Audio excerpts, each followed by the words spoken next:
সময় সন্ধ্যা 7:30। একটি phone call, যার এক পাশে ঢাকার একটি সরকারি ভবন, অন্য পাশে ওয়াশিংটনের পররাষ্ট্র মন্ত্রণালয় অফিস, ওয়াশিংটনের মার্কো রুবিও। একটি ফোন কল শুরু মাত্র 15 মিনিটের, কিন্তু এই ছোট কথোপকথন ঘুরিয়ে দিতে পারে দুই দেশের সম্পর্কের দিকরেখা।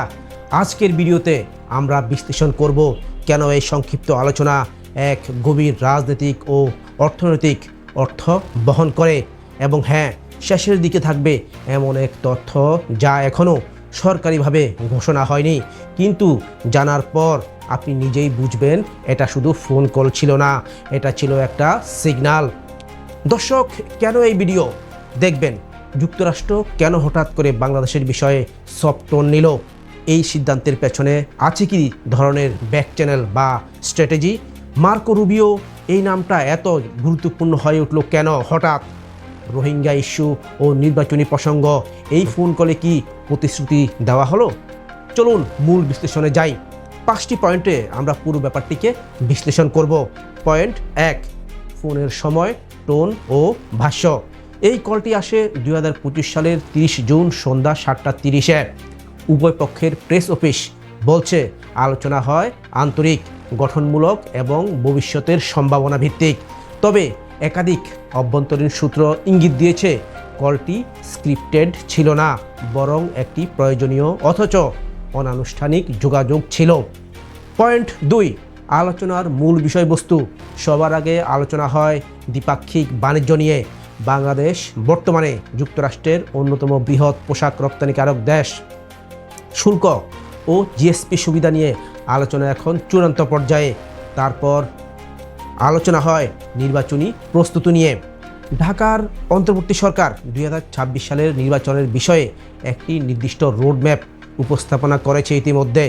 রুবিও এই রোডম্যাপের ভেরিফায়েবল স্টেপস জানতে চেয়েছেন। তারপর আলোচনা হয়েছে রোহিঙ্গা ইস্যু নিয়ে। যুক্তরাষ্ট্র আগ্রহী মিয়ানমার ও বাংলাদেশের মধ্যকার সমন্বিত প্রত্যাবাসন উদ্যোগে নতুন ধরনের তদারকিতে। পয়েন্ট 3, গোপন প্রেক্ষাপট যা অনেকে জানেন না। 2024 সালের আগস্টে ঘটে যায় ছাত্র জনতার অভ্যুত্থান, যা বাংলাদেশে একটি অন্তর্বর্তী প্রশাসন গঠন করে। এই প্রশাসন আন্তর্জাতিক স্বীকৃতির অপেক্ষায় ছিল, যা এই ফোন কলের প্রথম সিগন্যাল পাওয়া গেল। মার্কো রুবিও, যিনি ট্রাম্প প্রশাসনের সময়েও দক্ষিণ এশিয়া নিয়ে কৌশলগত আগ্রহ দেখিয়েছেন, তিনি হঠাৎ করে এই আলোচনায় সামনে এলেন। পয়েন্ট 4, আন্তর্জাতিক র্যাশ ও আমেরিকার প্রয়োজনটা কি আসলে? দেখুন, চীন ইতিমধ্যে কক্সবাজারে একটি লজিস্টিক সাপোর্ট পয়েন্ট প্রস্তাব করেছে। যুক্তরাষ্ট্র এই বিষয়টি নীরবে পর্যবেক্ষণ করছিল। রোহিঙ্গা ক্যাম্প এবং বঙ্গোপসাগরের নিরাপত্তা উভয়ই এখন আন্তর্জাতিক সমীকরণের অংশ। এমন প্রেক্ষাপটে ঢাকার সঙ্গে রীতিমতো একটি কৌশলগত বন্ধুত্ব তৈরি জরুরি হয়ে পড়েছে। পয়েন্ট 5, এই ফোন কলের পর কি হতে পারে? বাণিজ্য চুক্তি সংক্রান্ত কিছু নীতিগত ঘোষণা জুলাইয়ের মধ্যেই আসতে পারে। তারপর রোহিঙ্গা প্রত্যাবাসন তদারকির জন্য একদিকে যুক্তরাষ্ট্রভিত্তিক এনজিও ঢুকতে পারে বাংলাদেশে। এরপর আগামী নির্বাচনকে ঘিরে একটি ইউএন সহযোগী পর্যবেক্ষণ কাঠামো তৈরির কথাও উঠে এসেছে। পাঠক, এবার চলুন শেষের চমক সম্পর্কে জানাই আপনাদেরকে, যা শুরুতেই বলেছিলাম জানাবো। সেটি হলো ফোন কলের এক পর্যায়ে মার্কো রুবিও বলেন, আমরা চাই এই আলোচনার 7 দিনের মধ্যে একটি উচ্চ পর্যায়ের প্রতিনিধি দল ঢাকা সফরে আসুক। আমি নিজেই প্রস্তুত থাকব যদি সিগন্যাল পাওয়া যায়। অর্থাৎ এই 15 মিনিটের পুনরাফ থেকে সরাসরি যুক্তরাষ্ট্র সিনেটর ঢাকায় আসার সূচনা হচ্ছে। এবং সবচেয়ে উল্লেখযোগ্য, এটা শুধু একটি সফর নয়, বরং ভবিষ্যৎ সরকার কাঠামো নিয়ে আন্তর্জাতিক ন্যারেটিভ নির্ধারণে যুক্তরাষ্ট্রের সক্রিয়তা।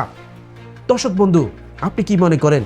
এই ফোন কলে বাংলাদেশের জন্য নতুন একটি পথ তৈরি হলো, নাকি এটা শুধুই কূটনৈতিক সৌজন্য? 15 মিনিটের কথায় কিভাবে একটি জাতির রাজনৈতিক ও ভবিষ্যৎ নির্বাচন প্রভাবিত হতে পারে? আপনার মন্তব্য জানাতে ভুলবেন না। আমাদের ফেসবুক পেজ ফলো বা ইউটিউব চ্যানেল সাবস্ক্রাইব করুন, কারণ পরবর্তী ভিডিওতে থাকছে ঢাকায় মার্কো রুবিও কী নিয়ে আসছেন তা নিয়ে। শেয়ার করুন বিশ্লেষণটি, জানিয়ে দিন আপনার চারপাশকে। আপনি এখনও কূটনীতি বোঝার চেষ্টা বন্ধ করেননি। আজ এই পর্যন্তই, ধন্যবাদ।